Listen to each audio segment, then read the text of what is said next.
Welcome to the Secrets to Mindful Health, where we explore the hidden truths of wellness in all its forms. From physical and mental health to spirituality, join me, your host, Beth Warren, at Nourished by Beth on Instagram and TikTok, registered dietitian for over a decade, and single mom of 6, as I share my personal journey overcoming challenges towards self-love and wellness. Together with my guests, we will inspire and motivate you to prioritize your well-being and create a life of balance and fulfillment. Let's embark on a transformative journey towards a healthier, happier you. I'm glad you're here. In this episode, Dr. Michael Stein delves into the nuances of plastic surgery, discussing the trends, who truly needs or wants surgery, and the importance of safety in these procedures. We explore the motivations behind individuals seeking these interventions, address the societal stigmas associated with them, and emphasize how surgery is just one of many interventions alongside diet, exercise, therapy, etc., to achieve the desired end result. Dr. Michael Stein is a double board certified and fellowship trained plastic surgeon. He has a busy practice on Park Avenue in New York City, where he specializes in breast and body plastic surgery, specifically mommy makeovers. His breast surgery and tummy tuck techniques have been published in academic journals and textbooks, and he frequently presents his work at international conferences. He can be found on Instagram at Dr.Michael Stein. Welcome, Dr. Stein. Thank you so much for having me. I feel like I pulled you on here. I have motivations for that. One is because people on here know that I'm a dietitian in private practice, and I help people with weight management, and they often come with other issues than just fat when it comes to their weight, or things they don't like about their body. Let's just put it like that, that they think will be significantly changed from diet and even exercise alone. And sometimes I do body composition tests and they don't have, let's say, a lot of fat, or they have something called visceral fat. And I explained that even if you lost 5-10 pounds, you still might have this belly, or you still might have men and their love handles, and they want to spot burn fat.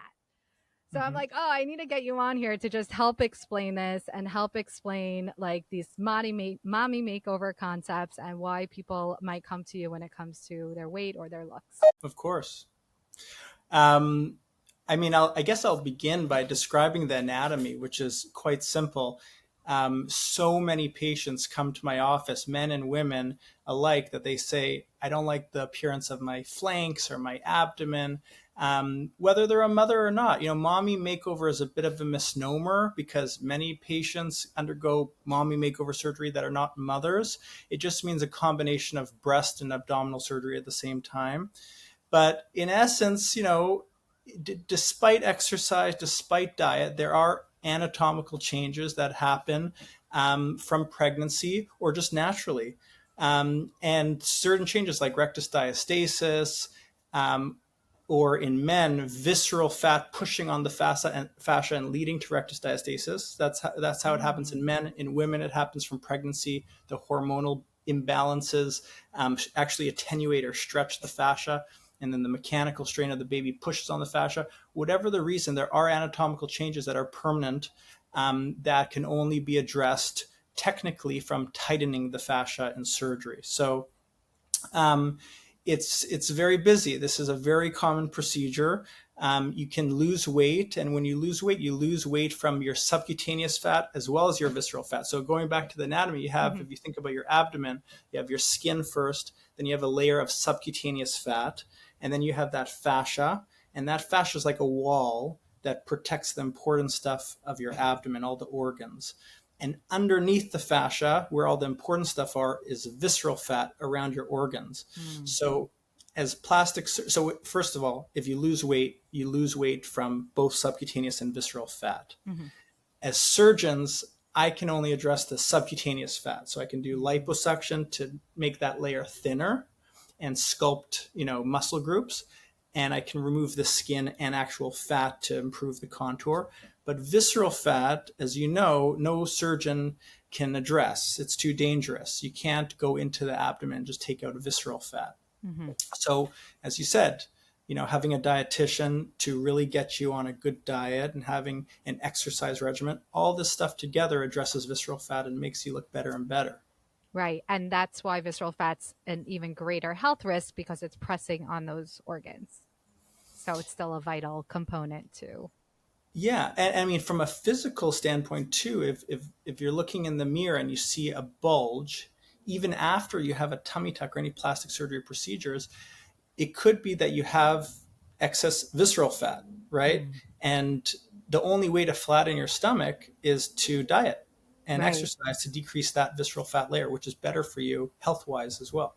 Yes, and I think that points more towards the idea of like the expectations with surgery, because you share that you can do get rid of some or all of the subcutaneous fat. Is it even possible for all? But you might have a bulge, and then therefore you have to take another further step if you wanted to look differently. So how do you manage people's expectations? And I'm curious, even the stories you hear, like shout out some crazy things you heard from your people coming to see you. Well, nothing's crazy. I've heard it all, really. It's really the mommy makeover population is 80% of my practice. What I hear a lot is patients saying, I don't want scars. I don't Mm. want scars. I want lipo. I've seen 3 or 4 plastic surgeons. They all want to do a tummy tuck on me, but I came to you because I know you're great at lipo. And the truth is, surgeons tailor their procedures to your anatomy, and to meet your Mm. expectations and to kind of hit a home run in surgery, you need to pick the right surgery for the right patient. And if you have excess skin, if you do lipo, it could even make it worse. It could exacerbate that skin redundancy. So you really have to do a tummy tuck if you have excess skin. Really, if you want that flat abdomen, and let's say you've had a couple kids, you have a rectus diastasis, you have a bulge, you have excess skin, lipo is not the procedure for you. So I say no to patients all the time when I Mm. say, I'm going for the home run. I want to make you happy. I want to make you look great. And to meet those expectations, I can't do lipo alone. Yeah, that's huge. And I get that in my practice too, where they'll want X, Y, and Z, but not be willing to eat the food that will get them there, just Totally. because they just don't know. So it's such a, I think it speaks so much to someone's expertise when they say, I don't recommend that or I can't do that, and because you're not going to ultimately meet their goals and they're not going to be happy. But when it comes to these surgeries, so diastasis recti also, isn't it a misconception that people think they could fully close it once they have it after babies? Yeah, I mean, um, so what I was saying earlier was it's an anatomical entity, right? You have your abdominal rectus abdominis muscles, and they're surrounded by fascia. And so when you have a baby, or in men, when they work out a lot and they're putting strain on that fascia, that it mechanically stretches permanently. And so you can strengthen your abs and make your abs more taut, Mm-hmm. but to a certain degree, the stretch, the change is permanent. And the most sure way to fix it is to look at it and to suture it back together and to tighten it permanently so it scars down in a new position and bring your ab muscles closer together. So, I have patients that have a very large rectus diastasis and they don't want a tummy tuck, and they say, I'm working out every single day. I have a trainer, and I don't want to burst their bubble, but to a Mm-hmm. certain degree, like one surgery can correct it right away, and it's unlikely that they'll correct it to that extent doing lifestyle stuff alone. Right. I mean, this is all like, I'm already taking this all in. I went for an MRI for like a pelvic thing, something unrelated. And when you go for the, well, you're a doctor. So of course, you go through for a procedure or something, and then you find that information that you really just didn't need to know. Like it's not unsafe and you just don't want to know. So I read my report and thank God everything was okay. But then it said signs of diastasis. Wait, how do you pronounce it again? Because everyone, that's There's another. different ways to say it, by Oh, rectus okay. diastasis. Yeah. Rectus diastasis, signs of rectus diastasis. I was like, could we just not like shout that out that I have 6 kids and I'm extremely fit and I still have it as seen in an MRI that they notated. It's interesting you point MRIs out, and this is a safety thing that's actually quite important to note. Is a lot of women in that fascial layer don't just have the rectus diastasis; they have hernias. They have Mm. little holes in the fascia, and at times, more commonly, fat will pop out of that hole. And rarely, bowel loops, like your actual intestines, can come herniate out of the defect in the fascia. And that's a definite safety thing from a surgical perspective. Like if you examine your patient and you see these any sort of abnormalities on examination, you need to get these advanced imaging like CT or MRI Yeah. to confirm and get a general surgeon involved to fix the hernia at the time of the mommy makeover. And I actually have done that multiple times. And so it's really important to work up the patients adequately. Yeah. Okay, fine. So I won't be mad at them for pointing that out because it No, could have been a it's a good thing. You want to rule out more sinister things. You right. know. I do hear hernias a lot, and I know that I wonder if this is also something I hear from women. They might know they have a hernia, or it's very visible, or it's painful. It heavily restricts the exercises they can do. Has nothing to do with their overall size. It's pretty thin women sometimes, and they have it. And then I hear them saying, "I'm waiting till I have all my babies before I fix it." I mean, the truth is, you need to go to an expert and you Yeah. need to get an expert opinion. And every hernia is different. Some are very, very small and inconsequential, and some are Mm-hmm. large. Some have bowel loops coming through them. And it really speaks to safety in plastic surgery. Like, there's so much social media around plastic surgery. It's Yeah, can we becoming like discuss going, that? Like all yeah. this, it sounds like it's so easy breezy. I mean, you reference scarring, you reference being careful about your type, body type, ethnicity, I think is also something, age, I'm sure. Like, let's talk about the risks and safety measures. Well, we're talking about hernias. So along the lines of hernia. So, a lot of people treat liposuction like it's not surgery. Hmm. And because there's no cuts and the recovery is, more or less minimal compared to a tummy tuck, people don't really take it seriously. But a lot can go wrong with liposuction, from minor complications like contour regularities to life-threatening complications potentially. So a hernia, for example, if you're not meeting, for example, a surgeon before your surgery, you're seeing them the day of surgery, and they don't work you up adequately and they don't examine you, and you have a hernia with a bowel loop coming out, the liposuction cannula can actually cause visceral injury, right? So, from a safety perspective, see a board certified plastic surgeon that's accredited by the American Board of Plastic Surgery. See your surgeon before surgery, get examined adequately, get worked up. You have to be optimized before surgery. You can't just like treat liposuction like it's going to the dentist, and it doesn't matter what dentist you go to, you just want your teeth cleaned. It's like, these are big procedures. Yeah, and I wonder if that's why it's so common. You hear these sort of stories that people cross the border to get a crazy plastic surgery, or like, is this why? Is it because it's pretty entailed of a process for due reason? Some people maybe might not want to do it, or I guess spend the money behind that and think it's sort of not a big deal. It's becoming partially due to accessibility via social media. It's becoming like people think it's not a big deal. And safety is imperative because you want a beautiful result, but you also want a surgeon that's thinking about all the other things that, for your general health status, not just your surgical result. Right, So you need to see the right person. right, right.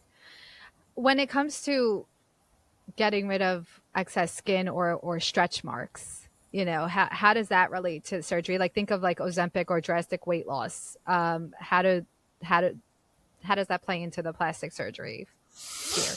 Um, GLP drugs like Ozempic, Mounjaro, all these weight loss drugs have really um, made massive weight loss much more prominent. Many more patients are presenting with excess skin because of their precipitous weight loss. Just like if someone undergoes bariatric surgery and their stomach gets stapled, or they get what's called a Roux-en-Y surgery, they lose their weight very quickly. The skin quality is not as good, and they have all this excess skin. So they come for tummy tucks and arm lifts and back lifts and thigh lifts, everything. So these weight loss drugs are leading to the same thing. People are losing weight quickly, precipitously, and they're presenting with, excess jowls in their face, hollowing in their face, excess tummy skin, arm skin. It's pretty much a very similar presentation to surgical weight loss, and it's keeping plastic surgeons busy. That was funny you put it at the end. But Yeah. yeah, I mean, it keeps them busy too. Like the journey doesn't end if they wanted to then continue from there. Um, so, what other common things do people come to you for, and how long do these like results last? You know, like do they last forever? It depends on the age of the patient and what surgery you're doing. Nothing is forever in plastic surgery. You're going to be happy. For example, a tummy tuck is let's talk about a breast lift, right? Hmm. You do a breast lift, you do the surgery, thinking about, the 10, 15-year time span after the surgery. You're not trying to get a good surgical result on the table so you can post it on Instagram and make your patient happy for a couple of months. You want to be their last surgeon, right? And every time I go into a breast surgery, that's what I'm thinking. And I actually counsel my patients appropriately, saying, sometimes you have too much skin excess. I need to over tighten you because I want you to have beautiful breasts in 10, 15, 20 years, not just for the first 6 months. So to me, if you undergo surgery and you're happy for a year and then your breasts what we call bottom out or stretch, and then you go back to your breast surgeon a year and a half later or 2 years later, that's a failure to me, right? Like, you don't want to keep getting surgery. And Right. every time you get surgery, it's harder to do surgery to fix the problem. Mm. Um, so you're going for a long-term result. You want as much a permanent result as possible. But going back to your question, when people age, the elasticity of the skin changes. You undergo weight fluctuations, sun damage, just general aging, and things stretch. Hmm. So your result is not going to be forever, but hopefully you're going to be happy for a very long time. Right. I hear that. So what would surprise people about coming in for plastic surgery? Like, is there any factors about them that they wouldn't have known they needed to kind of get together before coming in to see you? Um, I think every patient kind of comes to me saying, "Oh, you're going to think I'm crazy, but this is what I want." But when you see so many patients, people have the same worries, anxieties, same kind of questions, and you see patterns in patient presentations. So the first one we talked about is some patients come saying, "I want this surgery." And I know that surgery is not the right surgery for them. And I don't want to give them a 20% improvement. I want to give them 100% improvement. I always want to do a home run when I do surgery. And, patients will have a back and forth at times where they say, I know what you're saying, but I still want just lipo. Hmm. And then I'm kind of in a dilemma where they're like saying it's totally okay. I know the limitations. I know I'm going to have excess skin, but I still, as a surgeon, say no because I just don't feel comfortable doing a surgery that's not a home run. Right, right, Right? So we see a lot of that. right. The other thing is there's a lot of trends in plastic surgery. If you kind of step back and look at 20 years, you'll see things come and go. But Mm. there are More like a surgeries, fad, you're saying? there's lots of fads in plastic surgery.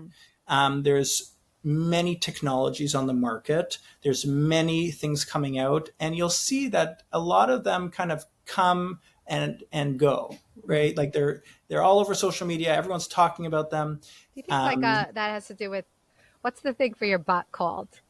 for Like your with butt, like yeah, like when they do a surgery, there's a like the BBL. Kardashian a BBL. Like, do you Yeah, feel like that sometimes comes and goes? yeah. I mean, BBLs. There was a look that people were going for at one point, and it's become less popular. Fads are dangerous. I always take a step back when things go explode and are all over social media and all these celebrities are getting them. I don't jump in. I take a step back and I watch. Mm. And there are many examples of this. Like there's all these injectables of, dissolving fat, and they work. There's nothing wrong with them. But liposuction has survived the test of time. I have patients coming in all the time saying, I did this non-surgical treatments. Nothing worked. And I know if I had just done a good lipo job on them the first time, they would have saved a ton of money and I would have got the result they wanted immediately. Right. So a lot of people are afraid of surgery and they want, fat dissolving drugs and fillers and all these things. And they inevitably come back and say, they come back for surgery eventually. Like facelifts are a great example. You spend 10, 15 years of your life doing fillers and all these treatments.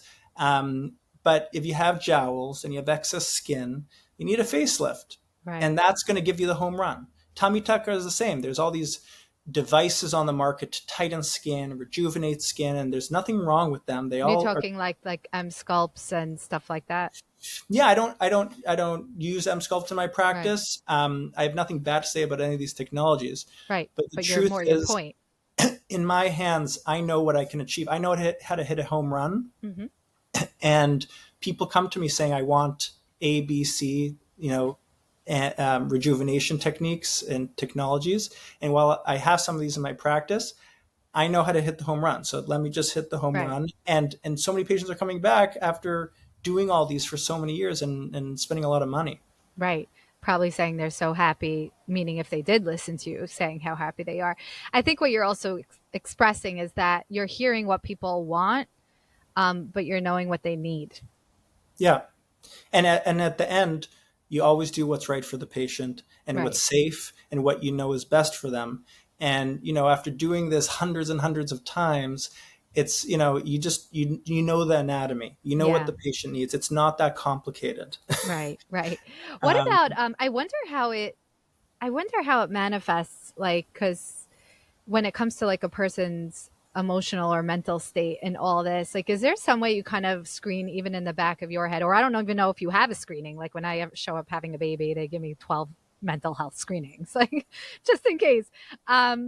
So, and actually with my last one, that really helped because I didn't know to flag certain things. So I wonder if you kind of flag things or you have repeat customers that you're sort of like, do we need to kind of talk? Like what's going on? I mean, there are definitely red flags that if I see them, I don't think the patient is a good candidate for surgery. And I disclose this with them very openly.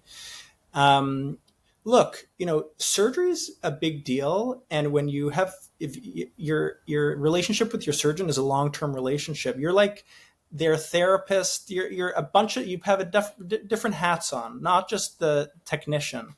Yeah. Every one of my patients has my cell phone number and they know this. They text me. We are, communicating constantly with every one of my patients, irrespective of what's going on. And it's not just like, oh, I'm so happy with my result. It's like exercises. Who do I see for a dietitian? What am I eating? I'm going to therapy. Should I continue with therapy? It's really like multimodal to be happy. It's, like a good example is if someone is depressed, it's not just an antidepressant. It's antidepressant, exercise, therapy, diet, social supports. Mm-hmm. All of these things together, this multimodal approach is how you solve problems and maybe not solve, but treat problems. And surgery is exactly the same. You optimize your patient from a health perspective. You have a very good relationship with them before you even operate on them.